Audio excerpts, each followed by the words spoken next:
Welcome back to the channel. Spring training is in full swing, and it's our first chance to see this year's new Padres in action. So at the start of a new season, let's take a walk through the lineup and give a rating for each position and its likely starters. Starting with catcher, we've got two main catchers in Austin Nola and Luis Campusano. I'm giving the Padres catchers 2 stars out of 5. Austin Nola isn't a bad hitter, but his 89 weighted runs created plus puts him solidly below average. Melvin clearly trusts Nola based on his play in last year's playoffs. What really worries me is Nola's 19th percentile pop time. 81% of major league catchers have faster throws to second base than Nola. And with the new rules introduced in 2023, I'd expect a lot of bases stolen off Nola this year. And our second catcher, Campusano, is largely untested at the major league level. He has great AAA numbers at the plate. The only real question is if he can translate his AAA numbers into major league success. Over at first base, I'm making the assumption we'll see Jake Cronenworth. As long as that's the case, I'm giving first base 3.5 stars. I think it's worth noting Cronenworth had -1 outs above average while playing first base last year. Granted, it was a smaller sample size, and at least hypothetically, Cronenworth has had the whole offseason to prepare. So I'd expect better defensive numbers from him in 2023. He also had 109 weighted runs created plus, which is good, not great. One thing that gives me hope is that Cronenworth's BABIP was just 275, which indicates that he was getting unlucky at the plate last year and is likely to show some improvement over last year's numbers. A few steps away will be Ha-Seong Kim at second base, and I think 3.5 star rating is fair for second. It's no secret that Kim struggled to catch up to the fastball while at the plate.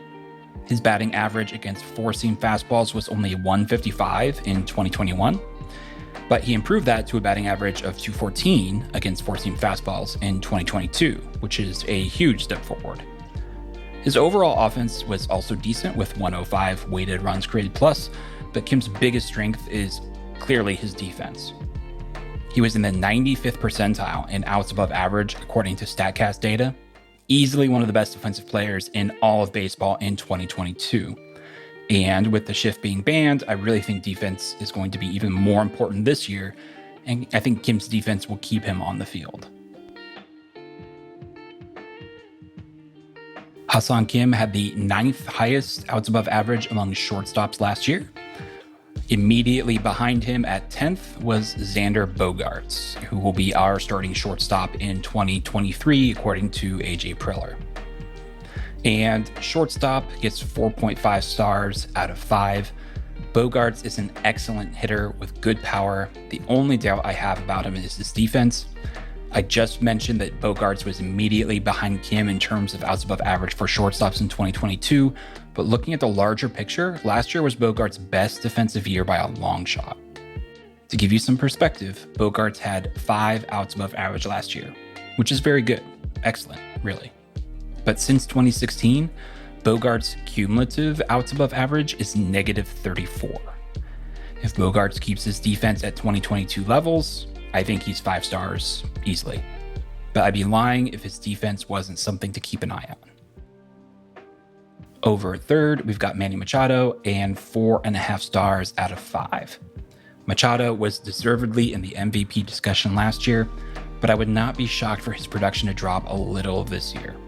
In 2022, Machado's BABIP was 337 and his career BABIP is 301. What that tells us is that Machado was getting a lot of baseballs to drop for hits that on average usually don't. I still think Machado will be very good, but I'd expect his stats to regress toward the mean a little bit.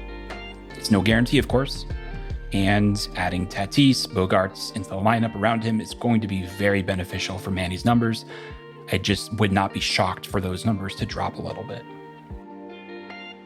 Juan Soto is out in left field with 4.5 stars out of 5. Soto is easily one of the best hitters in baseball. He posted a 145 weighted runs created plus in a quote-unquote down year. His defense, though, is shaky at times, and we actually saw that if you watched the first preseason game. He basically dropped a for sure out that eventually led to 3 runs being scored. So it's worth taking a note of. He had a horrifying negative 12 outs above average last year, which is just, it's horrible. I found that like Soto's is kind of hard to gauge because he's had seasons in the outfield with like 4 to 5 outs above average, which is good. That's decent defense, but he has not been consistent year to year on defense. Now, having said all that, I do think Soto's bat will win him a lot more games than his glove loses. Center field gets a whopping 2.5 stars with Trent Grisham. Grisham is a Gold Glove defender, which is definitely worth something out in center field. I also think it's really hard to properly evaluate how valuable defense is to like an overall team winning. But taking a look at his offensive numbers, Grisham posted only a 184 batting average and 83 weighted runs created plus in 2022. One thing I did notice is he had a very low BABIP of 231, indicating that some of his offensive woes were probably due to being unlucky. If Grisham can figure out his bats, I think he's a very good center fielder. I just have lingering doubts after he never really turned the corner last season. Right field is 3 stars out of 5, with Fernando Tatis missing the early portion, but being the likely starter once he returns from suspension. Right field is a lot weaker with Tatis out suspended, but even with him coming back, I'm still worried. Since 2019, Tatis has only played in about half of the possible games that he could have, either due to injury or suspension. There's no doubt that Tatis is one of the best players in baseball. Despite missing 30 games in 2021, he still posted 7.3 WAR. When he's healthy, he's probably the best player on any team that he's on. Hopefully, he's taken care of any nagging injury issues over the course of 2022 so he can come back and be healthy all of this year. At DH, I'm giving the Padres 4 stars out of 5. 2022 was the first time in the last 14 years that Nelson Cruz posted a weighted runs created plus below league average, and that had me really worried. But as another viewer pointed out, Cruz has gone on record saying that his vision had gradually been getting worse, especially bad in the last couple months of the 2022 season. Since then, he's gotten successful corrective eye surgery, and I'm making the bet that that's probably going to help him quite a bit at the plate. Even with Cruz's struggles at the plate last year, he's still better than a slumping Josh Bell. So I'm going out on a limb a little bit, predicting that Cruz will come back in better form in 2023. Moving on to the pitchers, I'm giving our starting rotation 3.5 stars out of 5. Darvish, Snell, and Musgrove are all excellent starters that I'm very happy to have. It's the 4th, 5th, and a maybe possible 6th starter that I have doubts with. At least initially, Seth Lugo and Nick Martinez are set to round out the bottom of the rotation. Both of them posted very respectable numbers last year, but both were primarily bullpen arms. If Lugo and Martinez can maintain last year's numbers as starters, I'd give the starting rotation 4 stars out of 5, maybe 4.5. I just don't really know at this point. We all saw very clearly that our top 3 are excellent starters, good enough for playoff baseball, but a quality 4th or 5th arm might be necessary to get us over the edge. I think both Martinez and Lugo have the potential to be good enough, but we'll have to wait and see a little bit.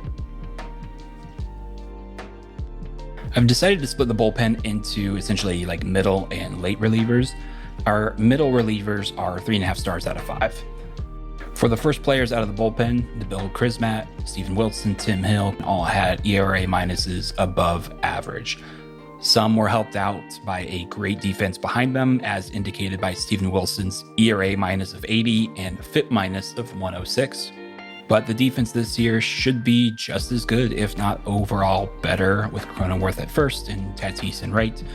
Some of the other players who didn't throw as much, like Adrian Morejon, aren't quite as good, but the middle early relievers are a very solid bunch. The late relievers with Robert Suarez, Luis Garcia, and Josh Hader are 5 stars out of 5. I'm of course talking about playoff Hader, not trade deadline Hader, but if Hader does keep his level of play from last October, there's an argument for one of the best back ends of a bullpen in all of baseball. Playoff Hater was untouchable with 0 ERA minus in FIP.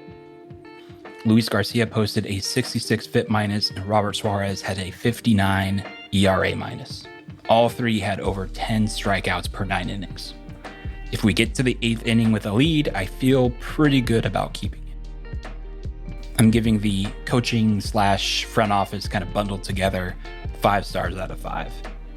Bob Melvin steered the team through a very tight playoff race and navigated 2 100-win teams to get to the NLCS. There's always legitimate criticisms of coaching and managerial decisions within games, but Melvin brings a ton of experience and I think has a steadying effect on the team. AJ Preller is a madman, but you can't deny that he's doing everything he can to win. As sad as it is to say, trying to win isn't the top priority for every team. Blockbuster trades for Josh Hader, Juan Soto, big extensions for Darvish and Musgrove, huge contracts for Xander Bogaerts. Preller is gunning for a World Series, and I absolutely love it. I'm very excited for the season. I really think the team is built to bring home a World Series. While no player is perfect, it's hard to argue the team isn't full of star players.